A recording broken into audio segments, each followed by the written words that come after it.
And welcome to another episode of Copters, and you can see my boat's there. It's all been finished and complete, and the weather is absolutely dreadful. I've stored it now in my back garden, as you can see here. Anyway, I got thinking, right, it's all finished and I'm ready now for spring and summer to come along so I can use it. But then I got thinking, I'm sure this is, as I've been doing the legal parts of it all, I got thinking, I'm sure this boat must need some kind of certificate to go on the marina or on the canals or anything like that. So as I delved into it, I found out that yes, it does need a certificate of safety, boat safety certificate, because I haven't got gas or running water. I thought I might be exempt as I looked online. But when I did some more research and a bit more digging, I found out that it does need a boat safety certificate. So I inquired about this and then made all the necessary arrangements. So I needed a fire extinguisher, which I already had, luckily enough, which I bought obviously brand new.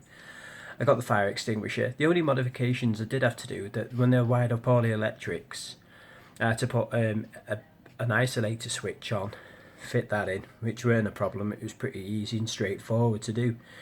So I did that, and then basically had the safety certificate done, and just come down here, folks. It's passed. Look at that, which is a bonus. So now that's it now for 4 years, and I'm quite made up with that. So you've got to it's just common sense on this safety certificate thing. Can't even speak today. So that was a good do, and that's all sorts of bits and pieces there like that, and about the safety certificate and everything else. And then I started looking into I only want to use my boat, you see, in the summer, because otherwise it's pointless in the rain and wind in the winter. So I thought, if I use it for 3 months of the summer, you've still got to get your license, you see, as well on top. So let's have a look at the quick price guide, and mine there comes up at the top with advance payments at £137.86 for the 3 months, which it's not that bad really, to be honest. But then I thought, well, where can I leave it? So for that, the way I understand it, I don't know if this is 100% correct, obviously I'll have to look into that as well, is that the weather's just awful. So the way I look into it is that pays for your license. So that's sort of like your car tax, if you're thinking about it that way. That's sort of like your car tax. And then the £137 would be like your car tax. The boat safety certificate, the way I understand it, it's like your MOT.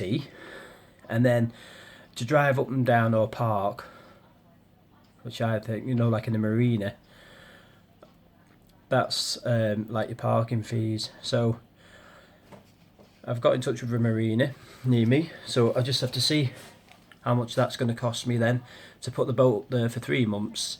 And then once I've done that, I've already insured anyway, and then all I have to do is just wait for the summer and what have you. But as you can see, look at the weather, it's awful. And at some places in the country have had snow, and I suspect that I'll be having some snow shortly also because of the clouds and whatever else. There's not much I can do really at the moment with it being winter. But this is why I understand it. So I've got my boat safety certificate, check. I've got my boat insurance, which is also done. That's a check. The boat's all complete and sound and fully working and running. That's done. That's that check. All I've got to do now is get my long-term license for 3 months. That'll be that check. Once I've done that, and then also for me marina mooring fee. But if I decide not to go in the marina, what I've got then, I can move it round every 14 days. So that's another option as well. Continuous cruising, I believe they call that.